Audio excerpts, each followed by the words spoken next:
जय यादव जय माधव। मैं आपके साथ आनंद यादव। अही रेजिमेंट की जो मांग है उसको लेकर के जो लगातार खेड़ की दौला में गुड़गांव से लेकर के चाहे वो ग्रेटर नोएडा होता है, तमाम देश भर में सभी जितने भी यादव समाज के लोग हैं, अही रेजिमेंट को लेकर के जो एक मुहिम चली हुई है, जो हमारा बहुत वर्षों पुराना संघर्ष है, उसको लेकर के हम लोग लगे हुए हैं कि आखिर देश में जब तमाम रेजिमेंटें हैं तो आखिर अही रेजिमेंट बनाने में क्या दिक्कत आ रही है।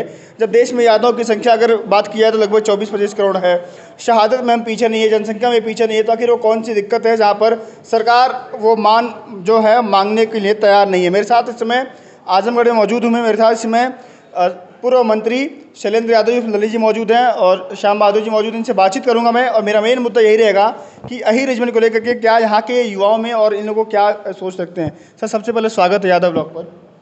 धन्यवाद आपको। संघर्ष कितना लंबा चलेगा अभी अही रेजिमेंट को लेकर के? मुझे लगता है जब तक दिल्ली में सरकार नहीं बन जाएगी तब तक ये संघर्ष चलता रहेगा।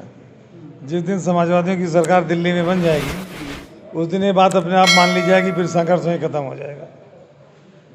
लोग कहते हैं कि नेताजी मुलायम सिंह यादव जी रक्षा मंत्री थे, वो चाहते तो हो जाता। उन्होंने बहुत थोड़े दिनों के लिए थे, लंबा समय नहीं था।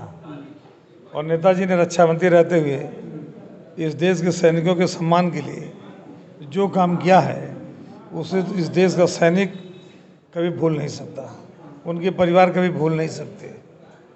और मैं समझता हूँ नेताजी के रक्षा मंत्री रहते हुए तमाम हमें उस सैनिक मिलते हैं, पूर्व सैनिक मिलते हैं, वो खुद उनकी तारीफ करते हैं। और जहाँ तक आपका मूल सवाल है, रेजिमेंट का, अही रेजिमेंट का गठन होना चाहिए। जब तमाम राजपूत रेजिमेंट, डोगरा रेजिमेंट जैसी रेजिमेंटों का गठन है, अही रेजिमेंट का गठन क्यों नहीं होना चाहिए? और आपको याद होगा आज पूरी भारतीय जनता पार्टी की सरकार चाइना से अपने बॉर्डर को सुरक्षित नहीं रख पा रही है, और हमारे खून के चंद सैनिकों ने 120 या कितने सैनिक थे अहीर सैनिकों ने रजांगला में जाकर के जिस तरह से चाइना को मारकर भगाकर हिंदुस्तान की सीमा को सुरक्षित रखने का काम किया था, मैं समझता हूँ उसको देश को कभी भूलना नहीं चाहिए। और मैं तो चाहता हूँ प्रधानमंत्री कोई भी हो उसे साल में एक बार वहाँ जा कर के ज़रूर नमन करना चाहिए, उस धरती को वहाँ प्रणाम करना चाहिए।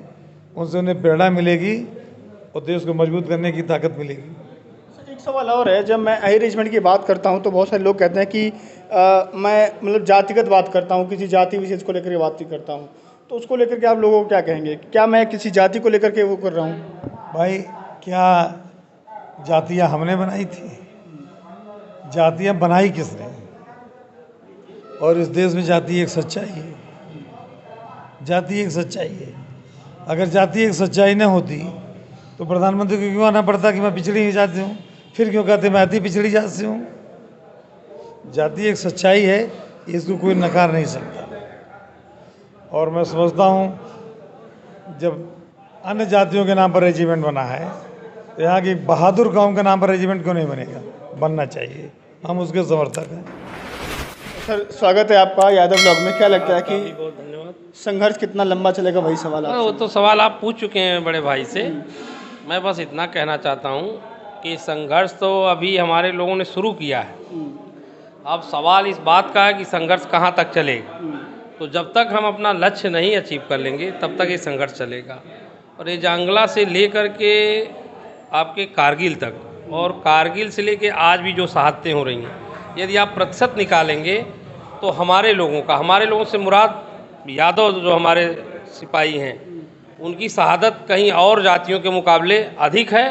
और उन्होंने आगे बढ़ कर के देश की सुरक्षा के लिए, देश के स्वाभिमान के लिए अपने प्राणों की आहुति देने का काम किया। तो प्रधानमंत्री जी को और इस सरकार को भी चाहिए कि जल्द से जल्द अही रेजिमेंट का चयन वो कर लें, निर्माण कर लें।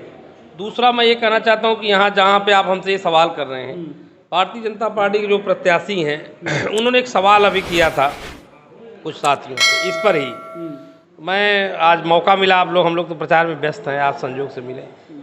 उन्होंने कहा कि हमें जिताइए, हम अही रेजिमेंट का जो है वो करा देंगे। आपने सुना भी होगा, देखा भी।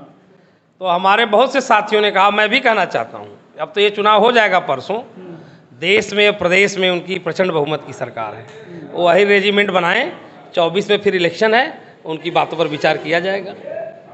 दिनेश लाल यादव उर्फ निरहुआ यहाँ पर बीजेपी पार्टी की तरफ से उम्मीदवार हैं। उन्होंने कहा था कि अगर मैं जीतता हूँ और लोकसभा पहुँचता हूँ तो मैं अही रेजिमेंट को लेकर के प्रधानमंत्री मोदी जी से बात करूँगा और अही रेजिमेंट निर्माण के गठन की बात करूँगा। मेरे साथ इस समय दोनों यादव समुदाय से लोग आते हैं, पूर्व मंत्री हैं, विधायक हैं। इनसे बातचीत की मैंने और मैं लगातार हर जगह जा रहा हूँ और मेरा मेन यही है कि जो अही रेजिमेंट की मांग है, कुछ कहना चाहते हैं सर? मैं ये कहना चाहता हूँ, निरहुआ जी उस बात को इस चुनाव में कह रहा है। 8 साल से भाजपा की सरकार थी, 8 साल में क्या मौका नहीं हो सकता था अही रेजिमेंट बनाने का? वो अही रेजिमेंट भाजपा नहीं बना सकती। निरहुआ खाली को आजमगढ़ की जनता को धोखा देने का काम कर रहा है। चुनावी शगुफा है ये। चुनावी शगुफा है और उसको कौन गंभीरता से लेता भारतीय जनता पार्टी में? अगर उसको गंभीरता से भारतीय जनता पार्टी में कोई लेता तो 8 साल में क्यों नहीं बनवा दिया? ये भारतीय जनता पार्टी के लोगों की नीयत ठीक नहीं है, वो नहीं बनाएंगे।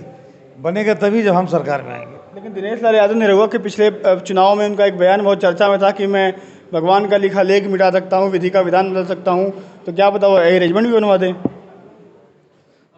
और वो किसी कहानीकार की लिखी स्क्रिप्ट नहीं है, ये राजनीति है। ये किसी पिक्चर की सीन नहीं है। उसे पता होना चाहिए पिक्चर की सीन ये नहीं है, ये चुनाव है। उसे पता लग जाएगा जिस दिन परिणाम आएगा।